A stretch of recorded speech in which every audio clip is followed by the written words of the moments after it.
यानी सम्राट चौधरी का ये कहने का मतलब है कि हम ही लोग के एजेंडे पे वो काम कर रहे हैं। तो आप एक बात समझ लीजिए, तो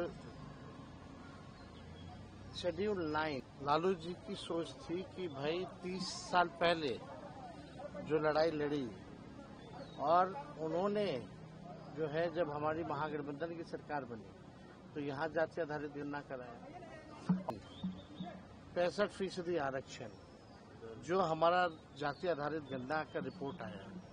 खाली रिपोर्ट आ जाने से नहीं ना होगा, उस पे तो अमल करना पड़ेगा। उसके एक बात समझना पड़ेगा, लगातार लालू जी संघर्ष करते रहे, सदन हो सड़क हो, हमेशा से इस बात को उठाते रहे और हम सब लोग जो है ये लालू जी की सोच थी कि भाई 30 साल पहले जो लड़ाई लड़ी और उन्होंने जो है जब हमारी महागठबंधन की सरकार बनी तो यहाँ जाति आधारित गणना कराया। और उस समय भी 15 में भी लालू जी ने बोला था कि जितने आरएसएस वाले हैं कान पकड़वा करके भी अगर करवाना पड़ेगा तो करवाएंगे।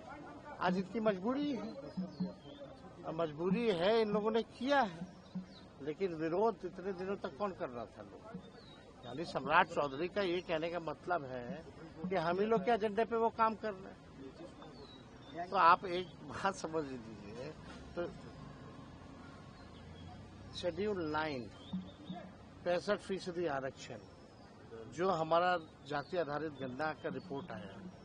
खाली रिपोर्ट आ जाने से नहीं ना होगा, उस पे तो अमल करना पड़ेगा, उसके हिसाब से हमको काम भी करना पड़ेगा। तो जिस प्रकार से हम लोगों ने 65% आरक्षण बढ़ाया तो आपने शेड्यूल 9 में क्यों नहीं डाला, ये भी देखने की बात है। अब सेंसस होगा कब होगा, ऐसे ही अभी 4 साल डिले चल रहा है। सेंसस 21 में होना था, हो गया 25।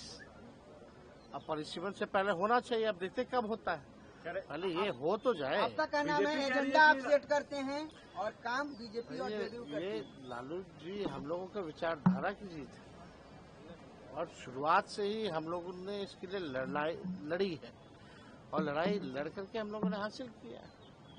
हर एक एजेंडा सरकार पीछे पीछे रहती है, लालू जी और जेडी आगे आगे रहती है। देखिए, कास्ट सेंसस को लेकर के आज वही बात सच हुई जो लालू जी और तेजस्वी जी और लालू जी के साथ साथ उस दौर में 2000 ईस्वी से मैं कह रहा हूँ, शरद जी तमाम लोग कह रहे थे, आज उसकी परिणति हुई, बहुजन सरोकारों की जीत हुई है। हमारा बार बार मानना था कि ये सरकार धैर्य की परीक्षा ले रही है, बहुजन समाज की, बहुजन आबादी की। धैर्य के साथ ये लड़ाई लड़ी गई। अब सरकार से आग्रह होगा कि इसको उपकरण की तरह मत इस्तेमाल कीजिए, आंकड़े लाइए और आंकड़ों के आधार पर प्रतिनिधित्व, हिस्सेदारी, भागीदारी सुनिश्चित